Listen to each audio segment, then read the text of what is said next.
আমি তো মরেও যেতে পারি, আমাকে গুলি করে দিতে পারে, এরা অনেক প্রভাবশালী, ঠিক আছে, আমাকে গুলি করে মেরে দিতে পারে। তার জন্য দায়ী থাকবে ৯ নম্বর ওয়ার্ডের কাউন্সিলর সমরেশ চক্রবর্তী, ঠিক আছে। আমি খুব আতঙ্কের মধ্যে আছি। আতঙ্কিত প্রমোটার ও তার পরিবার। কখনো আলিপুরদুয়ারের চিলাপাতা জঙ্গলের রিসর্ট, কখনো সৈকত শহর দীঘার হোটেলে তল্লাশি। কিন্তু কোথায় তোলাবাজি ও প্রমোটারের ওপর হামলায় অভিযুক্ত তৃণমূল কাউন্সিলর সমরেশ চক্রবর্তী? ক্যান্সারে নেই আর ভয়, NCRI এ হবে এর জয়। আপনাদের ভরসা নেতাজি সুভাষচন্দ্র বোস ক্যান্সার হসপিটাল। ঘটনার 7 দিনের মাথাতেও অধরা জনপ্রতিনিধি। সেদিনের পর থেকে তো আতঙ্ক কিছুতেই কাটিয়ে উঠতে পারছি না, তার কারণ দেখলাম যে দোষী, যে অপরাধী, সে এখনো ধরা পড়ল না। প্রমোটার কিশোর হালদারকে মারধর ঘিরে বিতর্কের আবহে ফেসবুকে একটি ভিডিও পোস্ট করেন বিজেপি কাউন্সিলর সজল ঘোষ। সেখানে কথোপকথনে উঠে আসে দেবরাজ বলে একজনের নাম।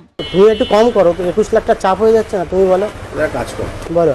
তুমি দেবরাজের সাথে কথা না না, আমি দেবরাজদার সাথে কথা বলবো না, তুমি বলো। আক্রান্ত প্রমোটারের দাবি, দমদম ব্যারাকপুর সাংগঠনিক জেলা যুব তৃণমূল সভাপতি ও বিধাননগর পুরসভার মেয়র পারিষদ দেবরাজ চক্রবর্তীর নাম করে হুমকি দিয়ে টাকা তুলতেন সমরেশ চক্রবর্তী। দেবরাজদার নাম নিয়ে ও টাকা তোলে। কে বলেছিল? কে? সমরেশ চক্রবর্তী বলেছে। দেবরাজের নাম নিয়েই মানে টাকা টোকা তোলে, মানে দেবরাজ চক্রবর্তী। কিন্তু আমার মনে হয় না যে দেবরাজদা এর সাথে আমি এখন প্রচুর আতঙ্কে আছি।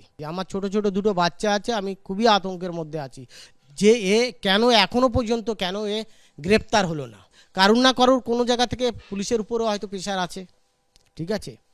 প্রভাবশালী, অ্যাবসলিউটলি রাইট, প্রভাবশালী ছাড়া আর কে হবে। এ নিয়ে দেবরাজ চক্রবর্তীকে ফোন করা হলে তিনি এ বিষয়ে কোনো কথা বলতে অস্বীকার করেছেন।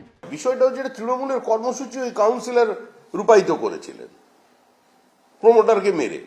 সর্বত্র তো জানা আছে দমদমে যেখানে 5 তলা বাড়ি হওয়ার কথা সেখানে 8 তলা বাড়ি হচ্ছে, একটা ফ্লোর প্রমোটার নিচ্ছে। ঘোষিত অবস্থান, বিপুল অর্থ ভান্ডার, পুরো সামগ্রিকভাবে এটা তৃণমূলের কর্মসূচি।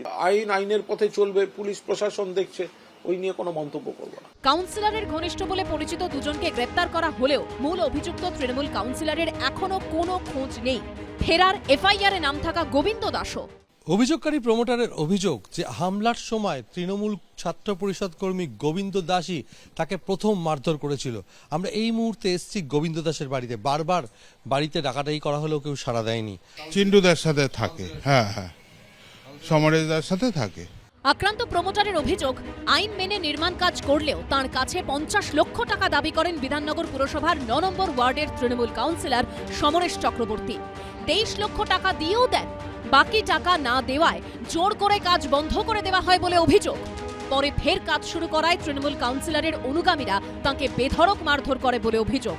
বন্দুকের বাঁট দিয়ে মাথা ফাটিয়ে দেওয়া হয়। সমীরণ পাল, শিবাশিস মৌলিক ও কৃষ্ণেন্দু অধিকারীর রিপোর্ট, এবিপি আনন্দ।